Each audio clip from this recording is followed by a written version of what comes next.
Moi, j'aime bien écouter toute seule des histoires sur Kikou.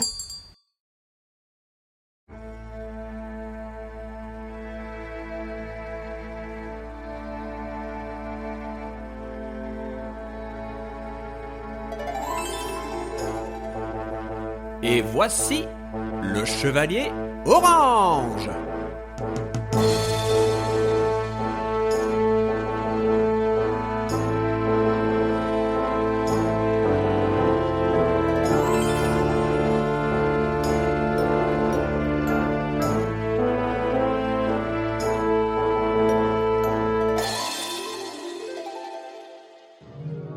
Le monstre zéro.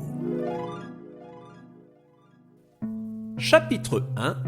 La sorcière et la fenêtre. Si je vous demande ce qui est orange et dont on apprécie toujours la venue, vous me répondrez le chevalier orange, bien entendu. Et vous n'auriez pas tort. Mais une autre bonne réponse serait l'automne. Cette belle saison qui dit au revoir aux soirées dans le jardin, tout en annonçant timidement celle au coin d'une cheminée. Et justement, ce jour-là, nous n'en étions pas loin de l'automne.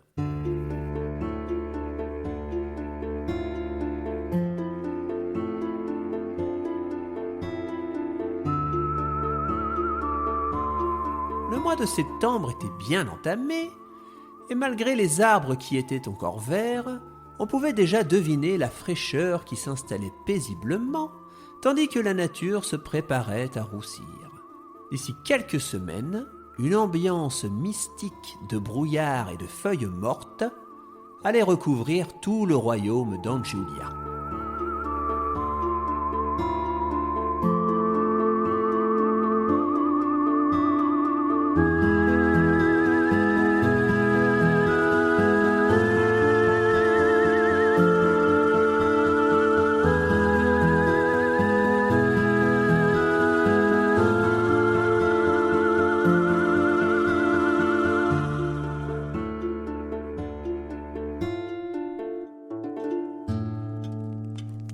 Nous étions dimanche, et la première heure de l'après-midi venait tout juste de sonner.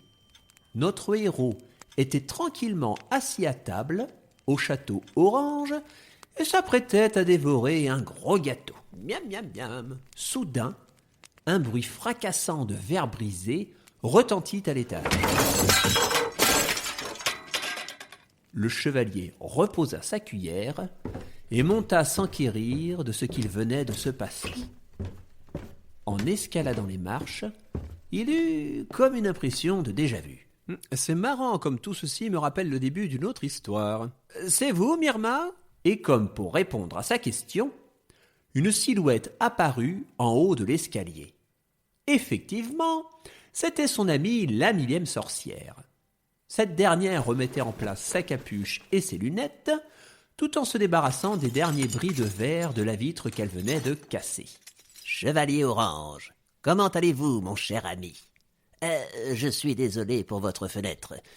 J'ai dû venir le plus rapidement possible, et décidément, je crois que le vol en balai n'est pas mon fort. »« Ce n'est pas grave. C'est un plaisir de vous accueillir au château orange. Vous tombez toujours à pic. Aujourd'hui, c'est l'heure du gâteau. Joignez-vous donc à moi. » Les deux amis redescendirent dans la grande salle pour se servir d'énormes parts de la pâtisserie qui les attendait. Puis, pendant qu'ils se régalaient, le paladin interrogea Myrma sur les raisons de sa venue. Quelque chose me dit que vous êtes porteuse de graves nouvelles. Que se passe-t-il dans le royaume pour que vous soyez si pressée de me parler ? Eh bien, j'ai reçu ce matin des informations de la cité des sorcières, située au cœur du royaume de l'automne. Des corbeaux éclaireurs qui surveillent les alentours de la région ont prévenu mes consoeurs qu'une puissance maléfique tramait de bien sombres manigances. Il s'agit d'une vieille mage, aussi mauvaise qu'elle est puissante. Les ignorants s'imaginent qu'elle fait partie des sorcières, mais ce n'est pas le cas.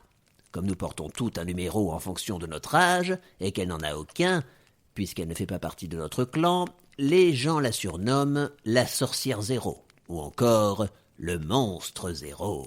Effectivement, ça ne rigole pas. Et que prépare-t-elle, d'après vous ? Oh, sûrement un plan diabolique.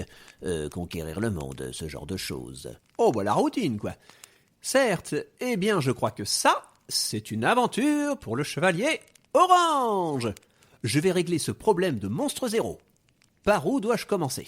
Eh bien, vous devriez rejoindre la cité des sorcières.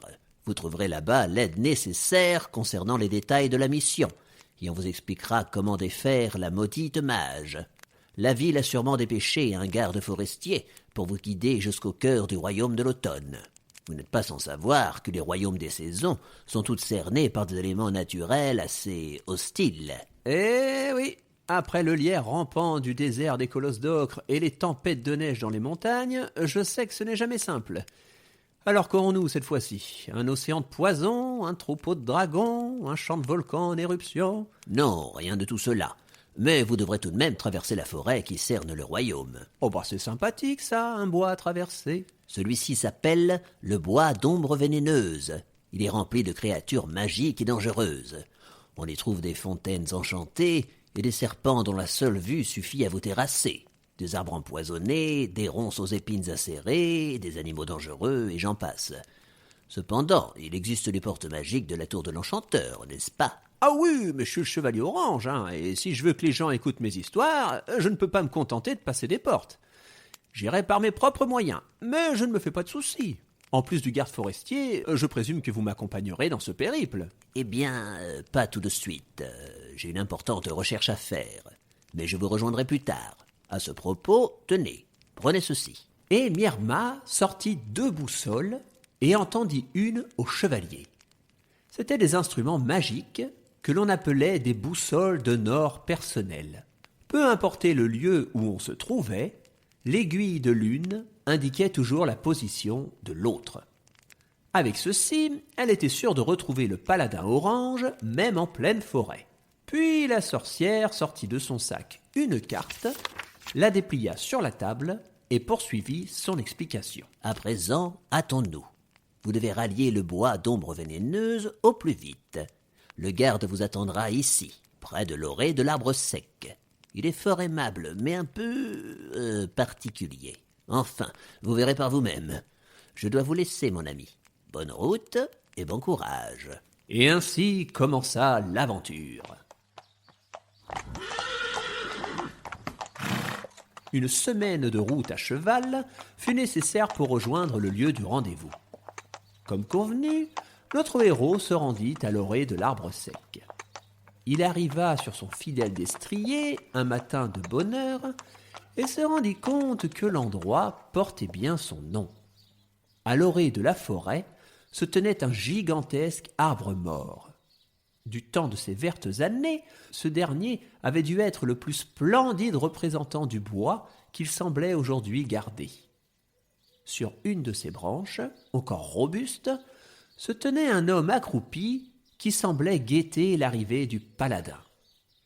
Il portait une longue tunique verte dont la capuche semblait lui masquer le visage, de hautes bottes de cuir sombre et une grande cape dans laquelle il s'était emmitouflé. Dans son dos se tenaient un arc et un carquois remplis de flèches, et on pouvait distinguer une dague à sa ceinture.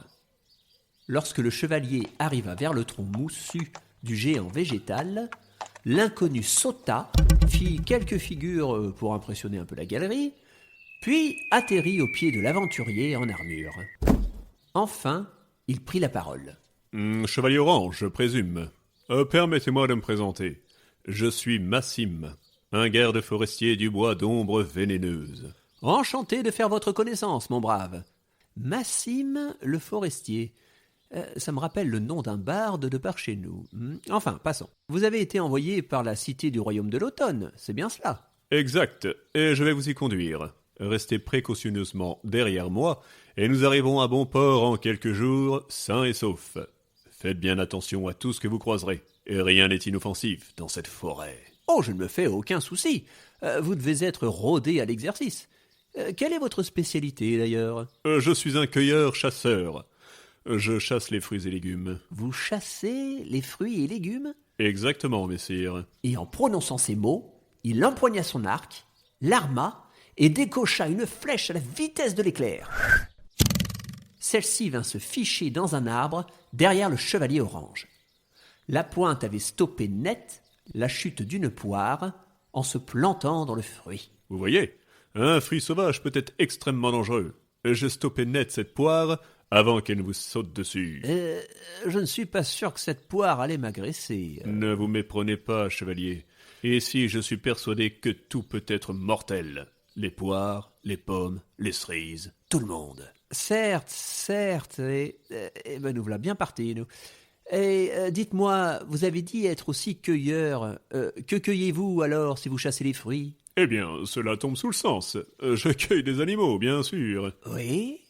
Et vous en trouvez souvent, hein? Parce que je crois pas qu'il existe beaucoup d'arbres à animaux. Eh bien, détrompez-vous. Je vois souvent des branches sur lesquelles poussent des oiseaux, mais j'admets que je peine à trouver un sapin à vache ou bien des buissons à lapins. Je n'en doute pas. Vous risquez de manger des fruits encore quelque temps. Bon, mettons-nous en route alors. Je vous suis, messire Massim. Le paladin murmura quelques mots à son cheval, et comme à l'accoutumée, ce dernier entama tout seul le chemin du retour vers le château orange. La traversée du bois d'ombres vénéneuses pouvait commencer. La végétation des lieux était dense, et comme peu de voyageurs osaient s'y aventurer, la forêt était difficilement praticable. Pas de sentiers ou bien de panneaux, seulement des arbres gigantesques et une multitude de plantes et de fleurs sauvages dont peu de gens connaissaient l'existence. Soudain, Massim stoppa la marche. Il se mit à l'abri derrière un bosquet, puis fit signe au chevalier orange de le rejoindre le plus discrètement possible. Quand les deux compères furent l'un à côté de l'autre, le forestier murmura. « Nous devons faire preuve de ruse. Regardez ce qui se prépare. » Et il jeta un regard dans la direction du chemin qu'il comptait emprunter pour la suite. 5 pommes y gisaient sur le sol. Notre héros ne comprenait pas tout. « Eh bien quoi? Qu'y a-t-il » Moins fort, chevalier. Vous ne voyez donc pas les 5 fruits assoiffés de sang devant nous? Bah, je les vois bien, oui, mais ils n'ont pas l'air bien méchants. On ne sait jamais. Je suis persuadé qu'ils nous tendent une embuscade. Venez, nous allons les contourner en passant par là-bas. Quoi? On ne va pas faire un détour de 30 minutes pour 5 pommes qui traînent par terre. Mais le forestier refusa de courir le risque, et nos aventuriers durent faire un détour pour éviter les fruits qui étaient bêtement tombés d'un arbre. Oh là là là là. Mais non. La route s'annonçait longue et presque périlleuse. Cependant, rien ne pouvait détourner le chevalier de sa mission.